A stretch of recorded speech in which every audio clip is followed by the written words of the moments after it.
Right, so today I want to talk about this article out of Forbes by Paul Hesse, and it's referring to a CDC study that was done under the Obama administration about defensive gun uses. Now, the study was never fully released, but I mean, for the simple reason that the goal was it was done, I believe, after Sandy Hook to try and show that less gun control means more crime, and more gun control means less crime.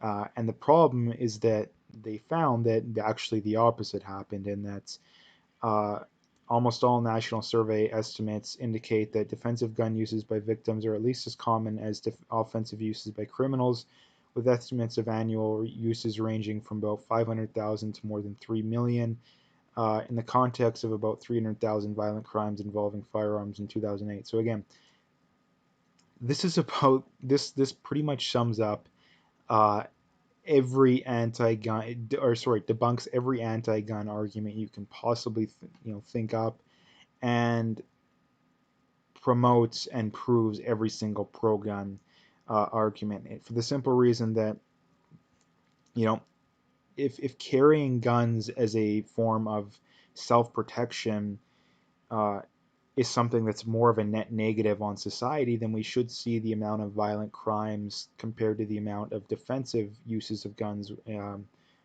defending against violent crimes. The number should be much lower, not higher.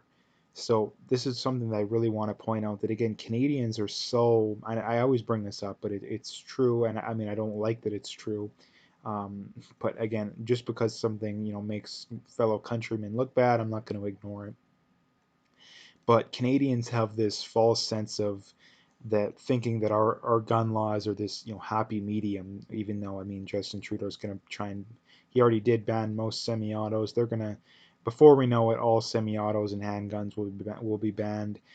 The next proposal I'm hearing is, and I've heard this from people within the Liberal Party posting stuff on social media, that the next call will be to adopt red flag laws, which again we technically already have. Which, another thing to point out too, is just an American talking point, anti-gun talking point. And again, they'll go for more red flag laws, which is basically, and again, which is blatantly anti-innocent until proven guilty. If you support the concept of red flag laws, you do not believe in the concept of innocent until proven guilty, because what it means, or what they're proposing, is that, oh, you know, I don't like my neighbor, my ex partner. I'm going to report them to the police. The police is going to go to their house, take their guns, and force and them to more than likely have to pay for a lawyer out of pocket to prove that they're competent enough. Again, that is the most anti innocent until proven guilty. That's stuff that you'd see out of an authoritarian country. So don't, anyone who supports that is crazy. Um, but anyway, getting, like I said, getting back into the main thing here is that, um, again, they're obviously estimates, but on the low end, we're looking at 500,000. On the high end, 3 million uh, defensive uses of guns preventing violent crimes. Now, three they about 300,000 violent crimes are committed with guns. At least this was as of February 2000, or sorry, as of 2008. So again, that was a while ago. But again, the study still shows it. And again, the left always likes to point out, where's your study? Where's your study for everything? If you don't have a mountain of evidence to back up every claim, even if you do, they still dismiss it. No matter what you show them, they'll still dismiss it. But this is something I wanted to point out. And the reason why I'm talking about guns so much now is that the Canadian government effectively just banned most semi-automatic rifles for with no just cause whatsoever. Um, the guns on the list commit an incredibly low amount of crimes. We're talking maybe one murder a year.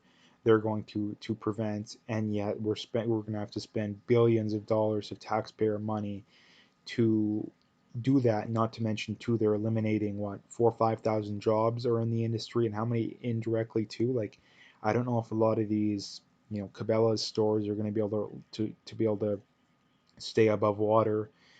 if they can no longer sell guns. Like it's again, it's only a matter of time too. I know they make a lot of money off like bolt actions and other hunting guns, but you know the whole shotgun thing is up in the air right now, so that's another thing to worry about. But again, they're going to spend billions of dollars to destroy jobs.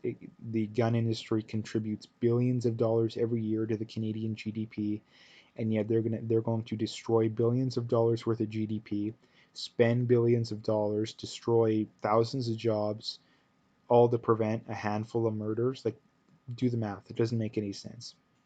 If you spent that money in almost any other context, it would save far more lives. And again, this stuff here just goes to show that if we had concealed carry, that we would save even more lives. So if your goal is to save lives, then you're not for gun control. It's not the case. The reason that people are for gun, I mean, let's break it down. The reason that politicians are for gun control is that they want to increase their power without any pushback. Now, if there's guns, then that's the only way that you can defend yourself against any tyrannical laws that's actually worth it. Because again, nonviolent um, protest only works to such a degree. And again, I'm not advocating for violent protests or anything like that, but there will come a point, and I think relatively soon in Canada, to where things will get violent, but largely because of the Liberal government. But anyway, like I say, that's the main way that you can defend yourself. And we know that these guns commit an incredibly low amount of. Again, the if it'll just save one life argument doesn't make sense. Nobody actually believes that, because if you actually believe that, you would spend all your time. I mean, number one, you'd advocate for like cutting speed limits in half. Banning pools, banning everything and anything, and making life as inconvenient as possible. But you don't support that because the reason that you support the whole gun control thing is that it doesn't affect you. You know nothing about it, therefore you support it. The minute that it would affect you, then all of a sudden you'd be up in arms.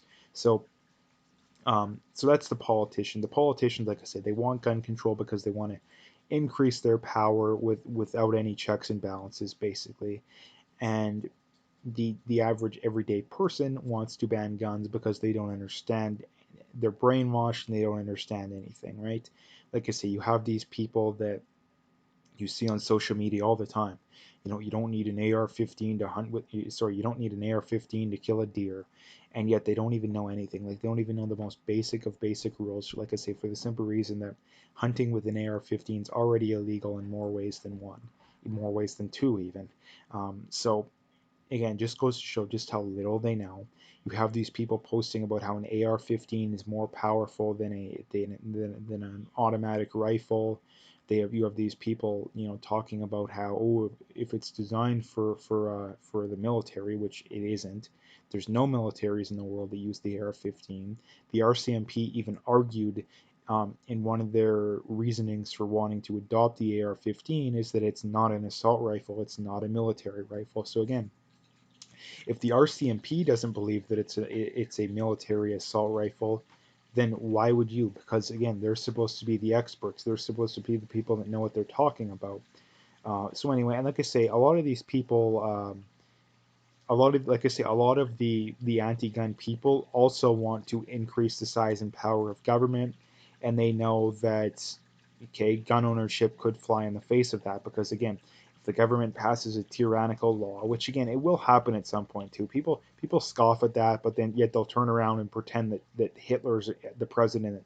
Like again, if Hitler's the president, do you not want a gun to defend yourself against Hitler? Like again, like these people are so stupid, like so stupid. It's not even funny.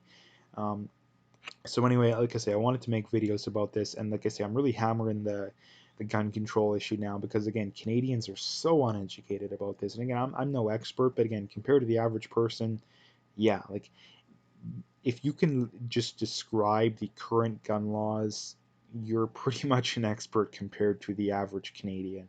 If you can at least know some basic stats off the top of your head about why gun control doesn't work, then yeah, you're an expert compared to the average Canadian. So and I have read books about the topic too. But anyway, I'm going to leave the video there. If you liked it, make sure to hit that like and subscribe. Check out my PayPal and email. I got linked in the description. I appreciate any donations, but at the very least, just hit that like and subscribe if you haven't already. And last couple things, as always, check out my Twitter account if you haven't already. Again, just got Twitter, so check me out there. And last thing, check out my BitChute channel as well if you haven't already.